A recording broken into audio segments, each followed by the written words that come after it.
യൂറോപ്പിലാണ് വരുന്നത്. ഷെങ്കൻ രാജ്യമല്ല. അവിടെ ഒരേ യൂണിവേഴ്സിറ്റി മാത്രമേ ഉള്ളൂ, USMF എന്ന് പറഞ്ഞിട്ട് ആ ഒറ്റ യൂണിവേഴ്സിറ്റി മാത്രമേ ഉള്ളൂ. അവിടെ ഒറ്റ യൂണിവേഴ്സിറ്റി മാത്രമേ പറയുന്നത് ഗുണം വെച്ചെങ്കിൽ അവിടുത്തെ തദ്ദേശീയരായിട്ടുള്ള കുട്ടികളും നമ്മളുടെ കുട്ടികളും പഠിക്കുന്നത് സെയിം യൂണിവേഴ്സിറ്റിയിലാണ് പഠിക്കുന്നത്. അപ്പം എല്ലാ ഗവൺമെന്റിന്റെ സ്കോളർഷിപ്പുകളും ഗവൺമെന്റ് ഫണ്ടുകളും എല്ലാം കിട്ടുന്നു. അപ്പം അതിൽ പഠിക്കുമ്പം നമുക്ക് ഒരു കിട്ടുന്ന എഡ്യൂക്കേഷന്റെ ക്വാളിറ്റി വളരെ വളരെ വലുതാണ്. അപ്പൊ ആ രാജ്യവും നിങ്ങൾക്ക് വളരെ ഇക്കണോമിക്കലായിട്ട് ഈ പറഞ്ഞ പോലെ തന്നെ നേരത്തെ പറഞ്ഞ പോലെ തന്നെ ഒരു 5 ലക്ഷം 6 ലക്ഷം രൂപ ഫീസിൽ അവിടെയും പഠിക്കാൻ പറ്റുന്നതാണ്.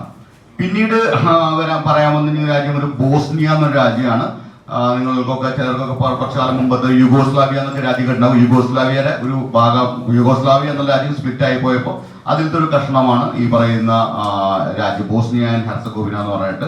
അവിടെയും നിങ്ങൾക്ക് ഈ പറയുന്ന എഡ്യൂക്കേഷൻ, നിങ്ങൾക്ക് MBBS എഡ്യൂക്കേഷൻ കിട്ടുന്നതാണ്.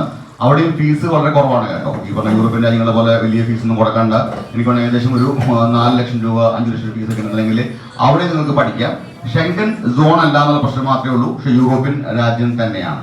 ഇനി റഷ്യയാണ്. റഷ്യയിൽ യൂറോപ്പിൽ പഠിത്താൻ പറ്റുമെന്ന് എനിക്ക് അറിയില്ല, എങ്കിലും യൂറോപ്പിന്റെ തന്നെ ഭാഗമെന്ന് വേണമെങ്കിൽ പറയാത്ത റഷ്യയാണ്. റഷ്യയിലെ ലോകത്തെ ഏറ്റവും വലിയ രാജ്യം കൂടിയാണ് റഷ്യ. ധാരാളം യൂണിവേഴ്സിറ്റികളുണ്ട്, പക്ഷേ ഈ യൂണിവേഴ്സിറ്റികളിലെ ബഹുഭൂരിപക്ഷം യൂണിവേഴ്സിറ്റികളും ഇംഗ്ലീഷ് ഭാഷയും റഷ്യൻ ഭാഷയും മിക്സ് ചെയ്തിട്ടാണ് പഠിപ്പിക്കുന്നത്. അപ്പൊ അതുകൊണ്ട് തന്നെ ഇംഗ്ലീഷിൽ മാത്രം പഠിപ്പിക്കുന്ന യൂണിവേഴ്സിറ്റികൾ നിങ്ങൾ ചൂസ് ചെയ്തിട്ട് നിങ്ങൾക്ക് പോകാവുന്നതാണ്. ഒരുപക്ഷെ ഫാർ ഈസ്റ്റേൺ യൂണിവേഴ്സിറ്റി ഒക്കെ ഉണ്ട്. ആ യൂണിവേഴ്സിറ്റി വളരെ സ്ട്രോങ് ആണ്. ഇവൻ റഷ്യൻ പ്രസിഡന്റ് വ്ളാഡിമിർ പുടിന്റെ ഒക്കെ ഒരു നിയന്ത്രണത്തിലുള്ള യൂണിവേഴ്സിറ്റികളാണ്. അതുപോലെ തന്നെ യാരോസ്ലാവ് യൂണിവേഴ്സിറ്റി ഉണ്ട്. ഏകദേശം ഒരു 3 ലക്ഷം രൂപയ്ക്ക് ഫീസ് മാത്രമേ വരുന്നുള്ളൂ. മോസ്കോന്റെ അടുത്ത് വരുന്ന യൂണിവേഴ്സിറ്റിയാണ്. ഈ യൂണിവേഴ്സിറ്റി നമ്മൾ ചിന്തിക്കാം. എപ്പോഴും നിങ്ങൾ ഞാൻ നേരത്തെ പറഞ്ഞ ബ്രൗസ് ചെയ്ത് നോക്കുക.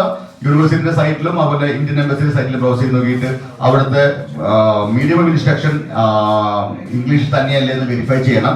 നിങ്ങൾക്ക് അതിനുശേഷം നിങ്ങൾക്ക് ഏതെങ്കിലും കൺസൾട്ടൻസിനെ കണ്ടിട്ട് അവർക്ക് വേണമെങ്കിൽ വെരിഫിക്കേഷൻ